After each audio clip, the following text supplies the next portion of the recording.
అండి నేను లక్ష్మీనాథ్ గారు మన మోహన్ రెడ్డి గారికి కూడా తెలుస్తుంది ఆ విషయం, అంటే ఆయన కూడా అవగాహన ఉంటుంది. ఇప్పుడు ఏమైందంటే అండి 2004లో వైఎస్ రాజశేఖర రెడ్డి గారు ముఖ్యమంత్రి అవడానికి ప్రధానంగా కొన్ని కులాలు తోడ్పడ్డాయి.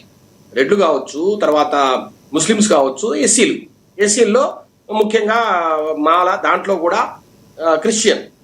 అయితే ఎప్పుడైతే రాజశేఖర రెడ్డి గారు దురదృష్టవశాత్తు చనిపోయారో ఆ తర్వాత జగన్మోహన్ రెడ్డి గారు పార్టీ పెట్టడం కొంత, ఇప్పుడు మన మోహన్ రెడ్డి గారి లాగా చాలా మంది die hard fans of Rajasekhara Reddy గారు జగన్మోహన్ రెడ్డి గారితో కలవడం కావచ్చు. అట్లాగే మెల్లిమెల్లిగా ఎప్పుడైతే కాంగ్రెస్ అంతరించిపోయిందో రాష్ట్రంలో, ఈరోజు బేసిక్ గా నాకు తెలిసి అంతరించిపోయినట్టే.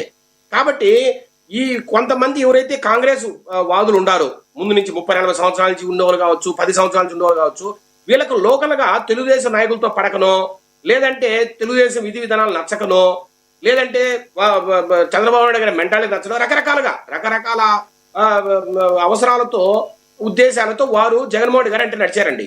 అంటే కాంగ్రెస్ ఒక రకంగా పూర్తిగా వైసీపీకి బ్యాక్ చేసే పరిస్థితి వచ్చింది. ఇప్పుడు బొత్స సత్యనారాయణ గారు కావచ్చు, ఇట్లాగా చాలా మంది పెద్ద లీడర్స్, అంటే మేము కాంగ్రెస్ లో ఉన్నామనే వ్యక్తులు కూడా జగన్మోహన్ రెడ్డి గారితో కలిసి రావాల్సి వచ్చింది.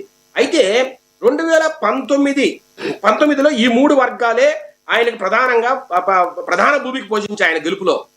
అయితే ఆయన పాలన ఏదైతే ఉందో 2019 నుంచి 2024 మధ్యలో, అంటే ఇప్పుడు రెడ్లకు ఆయన ఏదో చేస్తాడు, రాజశేఖర రెడ్డి కొంత చేశాడు, జగన్మోహన్ రెడ్డి గారు చేస్తారు అనేది ఒక మన మోహన్ రెడ్డి గారు లాగా చాలా మందికి ఉందండి.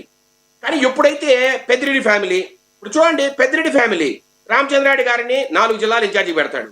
అట్లా మిథున్ రెడ్డి గారిని ఈస్ట్ కోస్ట్ గోదావరి జిల్లాలకు, ఈస్ట్ అండ్ వెస్ట్ గోదావరి జిల్లాలకు ఆయన ఇన్ఛార్జిగా పెడతాడు. అట్లాగే ఎక్కడో విజయసాయి గారిని తీసుకెళ్లి ఉత్తరాంధ్ర జిల్లాలకు పెడతాడు. అట్లా అయోధ్య రామిరెడ్డి గారిని గుంటూరు కృష్ణా జిల్లాలకు పెడతారు. ఇట్లా మీరు చూస్తే అంతా కొంతమంది రెట్లను మాత్రమే, అయితే ఎవరి దగ్గర అయితే డబ్బు ఉందో, ఎవరైతే ఆయనకు అత్యంత సన్నిహితులో బంధువులో వాళ్ళను మాత్రమే, అంటే ఆ రెడ్లను మాత్రమే వారికి మాత్రమే అందరం ఎక్కించి వారికే డబ్బులు సంపాదించి పెట్టి, ఇప్పుడు ఈ రోజు మీరు చూసే అన్ని కుంభకోణాల్లో కూడా ప్రధానమైన పాత్ర వీళ్ళే. కానీ అంటే మిగతా రెడ్లు లేరా అంటే, ఇప్పుడు మోహన్ రెడ్డి గారు లాగా ఎంతో మంది ఉన్నారు. ఇప్పుడు నేను చెప్తున్నా, మోహన్ గారి గురించి కూడా నేను కూడా స్టడీ చేశా, ఆయన ఏంది ఎట్లా ఏందనేది. ఆయన ఎప్పుడో ఎమ్మెల్యే అయిండాలంటే వైసీపీలో, రాజశేఖర రెడ్డి గారి దగ్గర నుంచి ఆయన పోరాడుతున్నారు, ఎప్పుడో ఎమ్మెల్యే అయిండాలంటే మనస్ఫూర్తి అన్నా మోహన్ రెడ్డి గారు, నేనేమి మిమ్మల్ని వేరే రకం మాట్లా మనస్ఫూర్తి అంటే ఎరగట్లేదు. ఎందుకంటే కార్పొరేట్ పాలిటిక్స్, ఈ కుట్ర, పెద్దిరెడ్డి ఫ్యామిలీ అంటేనే కుట్ర. ఇలా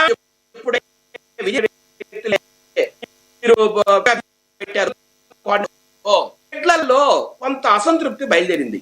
అరే మనకి మామూలు అంటే యావరేజ్ రెడ్లకు, అంటే ఒక సగటు రెడ్లకు ఏమి జరగట్లేదు. ఏమన్నా అలాంటి అసంతృప్తితోనే వైసీపీలోకి వెళ్లకుండా టీడీపీలో ఉన్నారా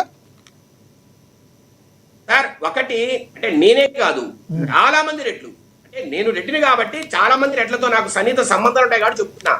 చాలా మంది రెడ్లలో అరే మనం జగన్మోహన్ గెలిపిస్తే కూడా మనకేం చేయట్లేదు, ఇతను రాజశేఖర రెడ్డి గారి లాగా కాదు అనే ఒక ఫీలింగ్ అయితే బయలుదేరింది, భావన. దాంతో భాగంగానే ఈ రోజు మెజారిటీ రెడ్లు 2024లో తెలుగుదేశం పార్టీకి సపోర్ట్ చేశారు. సరే, తర్వాత ఇప్పుడు చూడండి మీరు రాయచోట్ లాంటి ముస్లింస్ ప్రాబల్యం అనే ప్రాంతంలో, అంటే 90,000 మంది ముస్లింస్ ఉన్నారండి రాయచోట్లో. అక్కడ మీకు తెలుగుదేశం గెలిచే పరిస్థితి, అంటే ముస్లింస్ ప్రాబల్యం కూడా, ముస్లింస్ మద్దతు కూడా వైకాపాకు తగ్గింది.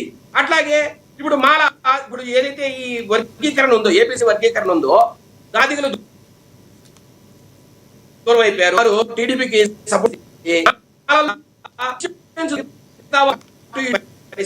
ఇలాంటి నేపథ్యంలో ఇప్పుడు కాపులు ఈ రాష్ట్రంలో 16 నుంచి 25% ఉన్నారండి. అంటే రకరకాల సబ్ క్యాస్ట్ ఉన్నాయి దాంట్లో, తెలగంట, వంటరంట, రెల్లి, రకరకాల క్యాస్ట్. అంటే లక్ష్మీకాంత్ గారు కూడా మాట్లాడతారు దాని మీద, కానీ నాకు తెలిసిన మాట కూడా మాట్లాడతా. ఇట్లా 16%, 25% ఉన్న నేపథ్యంలో వీరిని జగన్మోహన్ రెడ్డి గారు ఆయన 15 సంవత్సరాల కాలంలో, అంటే ఆయన పార్టీ పెట్టిన ప్రతిపక్ష నాయకుడిగా ఉన్నా లేదా ముఖ్యమంత్రిగా ఉన్నా ఎప్పుడు కూడా పట్టించుకునే పరిస్థితి. ఆ పరిస్థితుల్లో కాపు కులం ఇంకోటండి, ఇది ఒక పక్క అయితే, రెండో పక్క ఇప్పుడు ఏం రెడ్లైనా రాజ్యాధికారంలో ఉండాలా, లేదంటే కమ్మాసైనా రాజ్యాధికారంలో ఉండాలా, మేము ఉండకూడదా రాజ్యాధికారంలో అనేది కాపు కులంలో ఎప్పటి నుంచో ఉందండి. అందుకనే ప్రజారాజ్యం పార్టీ పెట్టి, అంటే చిరంజీవి గారు ఆయన 2009లో రాజకీయాలకు ఎంటర్ అయినప్పుడు బలంగా కాపు కమ్యూనిటీ ఆయనకి బలంగా నిలబడింది. అంటే చిరంజీవి గారు నా కులం కాబట్టి ఓట్లు లేదంటే ఆయన ఓన్ చేసుకోకపోయినా కాపు కులం ఆయన ఓన్ చేసుకునింది. అంటే మా కులం వాడు కాబట్టి మాకు రాజ్యాధికారం వస్తుంది, ఇలాగైనా మేము ఈ రాష్ట్రంలో ఒక ప్రముఖ అధికార కేంద్రంగా వెలుగొందుతామనే ఫీలింగ్ వాళ్ళలో ఉంది కాబట్టి వాళ్ళు చేశారు.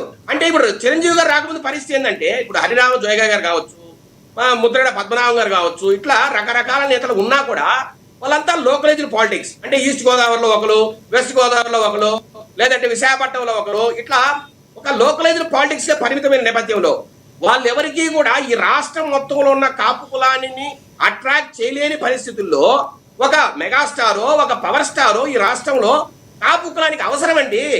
ఇది వాస్తవం.